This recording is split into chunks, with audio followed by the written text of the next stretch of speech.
Hello everyone, welcome to अमकू education. मैं शिवानी। उम्मीद करती हूँ आप सभी लोग बहुत अच्छे होंगे। आज हम बात करेंगे सेकंड बैटल ऑफ पानीपत की, जो हुई थी अकबर और हेमू के बीच में। हम सभी जानते हैं, जैसे कि हम बार बार जो है अकबर के जो लेक्चर्स है एक ही करके उनको सबको पढ़ते आ रहे हैं, तो ऑलरेडी मैं अकबर का जो बैकग्राउंड है आपको उसमें बता चुकी हूँ। लेकिन यहाँ पर मैं फिर भी आपको जो थोड़ा सी जो इन्फॉर्मेशन है वो उनके बारे में देनी चाहूँगी। जैसे हम सबको पता है, सबसे पहले जो नॉर्दर्न इंडिया में कौन आता है? बाबर आता है। बाबर के बाद जो उसका बेटा होता है हुमायूं, वो आता है। और हुमायूं के हाथ से जो यहाँ पर पावर है वो एक बार के लिए छिन जाती है, और किसकी वजह से? जो शेर शाह होता है उसकी वजह से। अब जैसे ही जो शेर शाह की जो एम्पायर होती है वो वीक पड़ती है और शेर शाह की डेथ हो जाती है, तो यहाँ पर जो हुमायूं है वापस से आकर अटैक करता है इंडिया के ऊपर, और फिर कुछ महीनों में हुमायूं की भी डेथ हो जाती है। अब हुमायूं की डेथ का फायदा उठाता है यहाँ पर हेमू। ठीक है, और हेमू क्या कर देता है? अपने आप को डिक्लेयर कर देता है दिल्ली का किंग। लेकिन यहाँ पर जैसे ये बात जो मुगल रूलर्स होते हैं, जो बैरम खान होता है, उसको पता चलती है, तो वो वापस से आके हेमू को यहाँ से हटा देता है। और सेकंड बैटल ऑफ पानीपत होती है फिर इनके बीच में, बैरम खान और हेमू के बीच में। खासकर जो बैरम खान है वो उस आर्मी को लीड कर रहा था, लेकिन वो जो बैटल थी वो हमेशा अकबर के नाम से ही जानी गई है। तो यहाँ पर अकबर और हेमू के बीच में बैटल होती है, और जिसमें जो हेमू होता है उसको मरवा दिया जाता है, और यहाँ पर जीत होती है मुगल डायनेस्टी की। और यहीं से जो मुगल डायनेस्टी होती है वो अगले बहुत सालों के लिए यहाँ पर सिक्योर हो जाती है। जो अब मतलब हम देखेंगे कि आगे मुगल एम्पायर के बाद जो रूल आता है सीधा फिर वो ब्रिटिशर्स का ही आता है, बीच में कोई और रूल करने नहीं आता। ठीक है, तो चलिए अपनी बैटल को जानते हैं। इधर दोनों की पिक्चर्स दी हुई है। आगे बात करते हैं अकबर और हेमू की।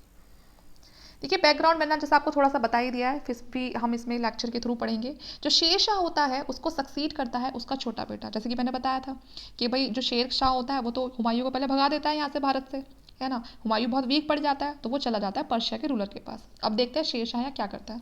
आगे जो शेर शाह होता है वो कुछ सालों तक रूल करता है यहाँ पर, 5-6 सालों तक, लेकिन उसके बाद उसकी हो जाती है डेथ।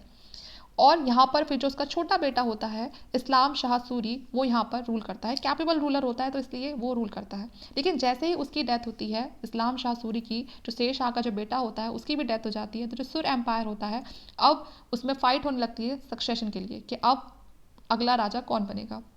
इस वजह से यहाँ पर काफ़ी सारे रिबेलियन होते हैं। ठीक है, प्रोविंस में छोटे छोटे हम कह सकते हैं। वो जो इतना बड़ा जो शेर शाह ने अभी जो एम्पायर क्रिएट कर रखा था, जो इस्लाम शाह उसका बेटा भी अच्छे से संभालता है, अब वो बिखरने लग जाता है जैसे ही पता चलता है कि इस्लाम शाह सूरी की तो डेथ हो गई और अगला सक्सेसर है उसे भी किसी को नियुक्त करके नहीं जाता है।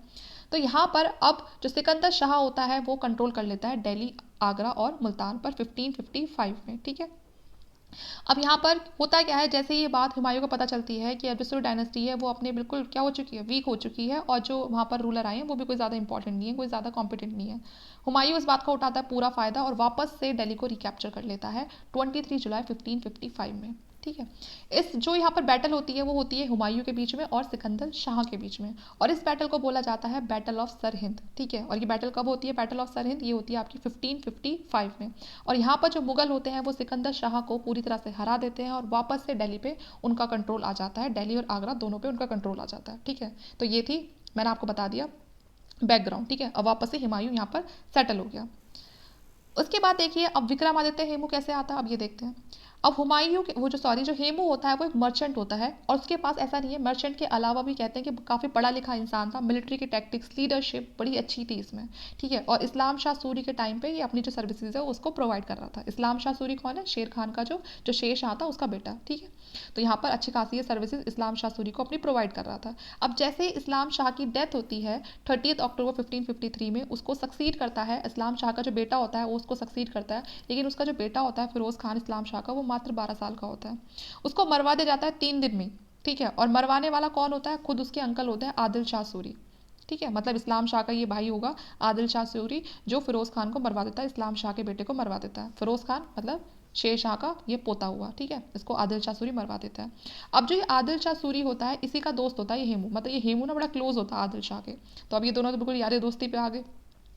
अब यहाँ पर जो आदिल शाह होता है वो कोई बहुत ज़्यादा ना इंटरेस्टेड नहीं होता कि वो रूल वगैरह करे। बस उसको क्या चाहिए कि भाई जितना मैं चाहता हूँ मुझे मेरे प्लेजर के लायक, ठीक है, जो हम कह सकते हैं कि जो भी उनकी अय्याशा चलती थी उसके लिए उनको बस उतना खर्चा मिल जाए, हम खुश हैं। ठीक है, तो हेमू मान जाता है इस बात के लिए, ठीक है भाई हम तुम्हें दे देंगे। So Hemu become powerful and got military support. तो अब देखिए आदिल शाह उसके बड़े उसमें आ गया, उसके फेवर में आ गया, तो इसलिए यहाँ पर जो हेमू होता है वो पावरफुल हो जाता है और साथ में उसे मिलिट्री सपोर्ट भी मिल जाता है अब यहाँ पर होता क्या है, जो वैकेंट थ्रोन हो गया है ना, Hemu was in Bengal when Humayun died on 26 January 1556। ठीक है। अब जैसे ही जो हेमू होता है उसको पता चलती है ये बात कि जो हुमायूं है उसकी डेथ हो गई, क्योंकि देखिए हुमायूं भी कब आया था, हुमायूं की जो बैटल हुई थी किसके साथ हुई थी, सिकंदर शाह के साथ हुई थी, जैसे मैंने आपको यहाँ पर बताया। तो सिकंदर शाह के बाद हुमायूं वापस आ गया था। अब होता क्या है देखिए, अब जो विक्रमादित्य होता है उसको सपोर्ट किसका मिल चुका होता है, आदिल शाह का सपोर्ट मिल चुका होता है। तो Hemu was in Bengal when Humayun died, तो हेमू उस टाइम पे बंगाल में होता है जब हुमायूं की डेथ हो जाती है। ठीक है, हुमायूं की डेथ कब होती है, 26 जनवरी 1556 में। भारत में आने के बाद 6 महीने बाद ही जो हुमायूं है वो ज़्यादा यहाँ पर रूल नहीं कर पाता है और 6 महीने बाद उसकी डेथ हो जाती है। उस समय जो हेमू होता है वो होता है बंगाल में। अब जैसे ये बात हेमू के कानों में पड़ती है कि जो हुमायूं है उसकी डेथ हो गई, तो उसे क्या पता चलता है कि दिल्ली का जो तख्त तो ताज है वो क्या हो गया, खाली हो चुका है। और ये सही टाइम है कि मेरे पास एक बहुत ही अच्छी अपॉर्चुनिटी है कि जो एम्परर है उसकी तो डेथ हो चुकी है, अब मैं मुगलों को आसानी से डिफीट कर सकता हूँ और वापस से जो अपनी खोई हुई जो टेरिटरी है ना, उसको वापस से हासिल कर सकते हैं। क्योंकि पहले जो हेमू है वो किसके अंडर काम कर रहा था, इस्लाम शाह सूरी के अंडर काम कर रहा था। ठीक है ना, जो शेर शाह का बेटा था। और उसकी डेथ के बाद ही, जो इस्लाम शाह सूरी की डेथ के बाद ही वो सिकंदर शाह आता है फिर, और उसको हुमायूं हरा के फिर तख्तो ताज पे बैठ जाता है। तो अब यहाँ पर तो हेमू के बस की होता नहीं है हुमायूं को हटाना, तो क्योंकि वो उतना भी पावरफुल नहीं होता है। तो इसीलिए हेमू इंतजार करता है हुमायूं की डेथ का, और उसका जो इंतजार होता है वो अब खत्म हो जाता है। अब यहाँ पर जैसे ही उसको पता चलता है कि हुमायूं की हो गई डेथ, अब वो बंगाल से मूव करना शुरू कर देता है मुगलों की तरफ। ठीक है ना, और कहते हैं कि जब वो बंगाल से चलता है तो उसके बीच में जो ये बायन होती हैं, ठीक है ना, सांभल होता है, नरनौल होता है, और जो दूसरी सिटीज़ होती हैं सबको एक के बाद जीतता हुआ चला जाता है।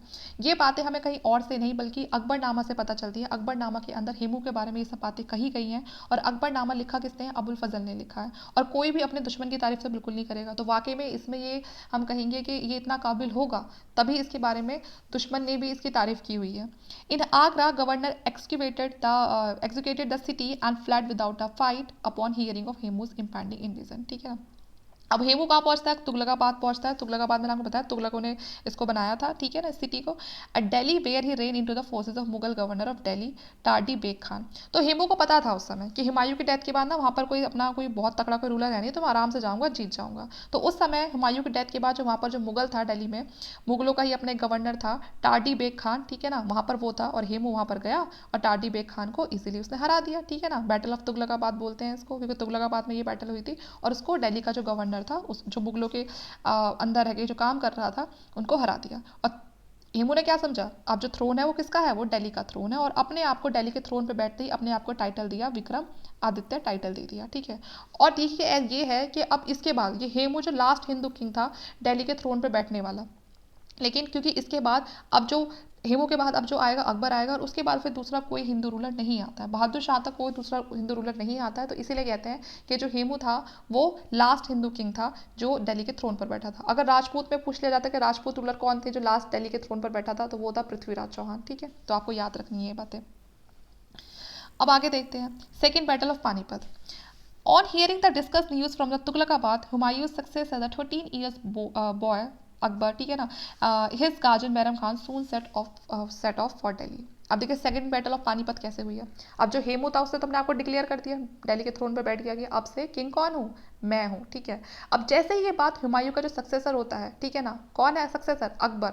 अकबर के जो गार्जियन होता है बैरम खान, ठीक है ना, बैरम खान बड़ा ही ट्रस्टेड जनरल होता है हुमायूं का। तो इसलिए हुमायूं की डेथ के बाद जो हुमायूं के बेटे की अकबर की जो जिम्मेदारी आ जाती है वो आ जाती है बैरम खान के कंधों पर, और बैरम खान इसको बखूबी निभाता भी है। अब जैसे ही ये बात बैरम खान को पता चलती है, बैरम खान अकबर को लेकर चल पड़ता है दिल्ली की तरफ कि किसको हटाना है, हेमू को हटाना है। और 5 नवंबर 1556 में जो मुगल आर्मी होती है वो मिलती है हेमू से। ठीक है, 1556 में मिलती है। और यहाँ पर सेकेंड बैटल ऑफ पानीपत होती है। हम कहेंगे हमें सबको पता है कि हिस्टोरिक बैटल फील्ड, मतलब हम हिस्टोरिकल बहुत बड़ी बैटल के तौर पे हम इसे जानते हैं। अकबर और जो बैरम खान होते हैं वो इस बैटल में हम कह सकते हैं कि शुरुआत में वो हार रहे होते हैं। ठीक है। और लेकिन बाद में जो एक तरह से होता क्या है कि जो हेमू होता है उसकी ना एक आंख में तीर लग जाता है, तो इसी वजह से कहीं ना कहीं वो जो बेहोश हो जाता है, और इस वजह से जो उसकी आर्मी होती है उसका जो मोराल डाउन हो जाता है, और यही एक हारने का रीज़न बनता है हेमू की आर्मी का। वरना शुरुआत में जो हेमू की आर्मी है वो बहुत अच्छा परफॉर्म करती है। Mughal army was led by Ali Quli Khan. ठीक है, जो अकबर और बैरम खान की जो आर्मी होती है उसको लीड करने वाले कौन होते हैं, मुगल आर्मी के जो सेनापति होते हैं जिनका नाम होता है अली कुली खान। ठीक है ना, और इनके पास अपनी 10,000 की कैवलरी होती है जिसको लेके ये जा रहे थे हेमू से लड़ने के लिए।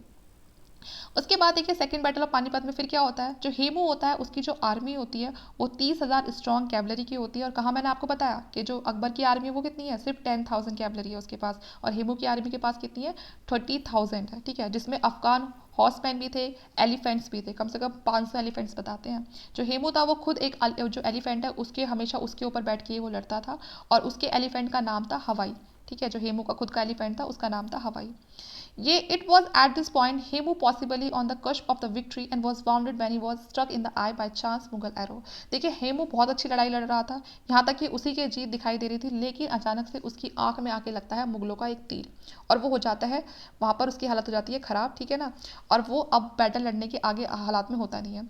अब ये देखे जो उसकी आर्मी होती है बहुत ज़्यादा पैनिक हो जाती है, और धीरे धीरे जो उसकी आर्मी है वो टूटने लगती है, और इसी वजह से जो बैटल होती है वो हार जाता है। हेमू को फिर कैप्चर कर लिया जाता है बैरम खान के थ्रू, जिंदा ही उसको पकड़ लेते हैं। और ऐसे कहते हैं, हम सबको पता है, हमने मूवी का सीन देखा है जोधा अकबर की, कि जो जब हेमू को सामने लाया जाता है अकबर के, है ना, तो अकबर मना करता है कि इस राजा को, मतलब हेमू को मत मारो, लेकिन जो बैरम खान होता है वो क्या कहता है कि अपने दुश्मन पर कभी भी रहम नहीं करना चाहिए, और वो हेमू का सर कटवा के काबुल उनके फादर के पास भिजवा देते हैं, और जो उसकी बॉडी होती है उसको जो दिल्ली का गेट होता है वहाँ पर हैंग करवा देते हैं। अकबर अब वापस से किस थ्रोन पर बैठ जाता है, दिल्ली और आगरा पे, जिस पर उसके फादर थे हुमायूं। दिल्ली और आगरा जिसको हेमू कैप्चर करने की कोशिश कर रहा था, अकबर को वापस से वो सारी पावर्स मिल जाती हैं।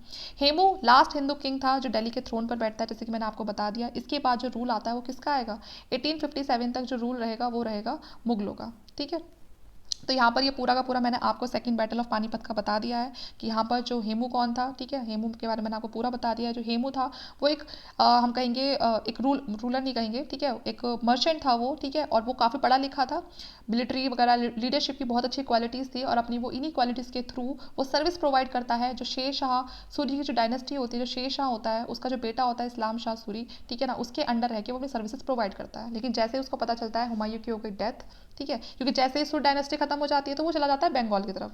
हुमायूं जो हेमू होता है वो आदिल शाह के साथ मिलके, है ना, आदिल शाह कौन होता है, वो जो इस्लाम शाह सूरी होता है उसी का कज़न ब्रदर होता है, उसके साथ मिलके वो बंगाल चला जाता है, क्योंकि अब उसको पता है कि यहाँ आ चुका है हुमायूं, अब यहाँ पर दिल्ली में कुछ नहीं होने वाला उसका। लेकिन जैसे ही उसे पता चलता है कि हुमायूं की हुई डेथ, तो वो फिर से पावर मारने की कोशिश करता है, और यहाँ पर फिर आप देख लीजिए कि इसका रिजल्ट क्या निकलता है। तो जितना भी इंपॉर्टेंट है सेकंड बैटल में मैंने आपको सारा बता दिया है। इससे ज़्यादा एग्जाम में भी कुछ नहीं पूछा जाएगा। वीडियो अच्छा लगे तो प्लीज़ लाइक करना, शेयर करना, और चैनल को सब्सक्राइब कर लेना और अच्छी वीडियोज़ के लिए। Thank you.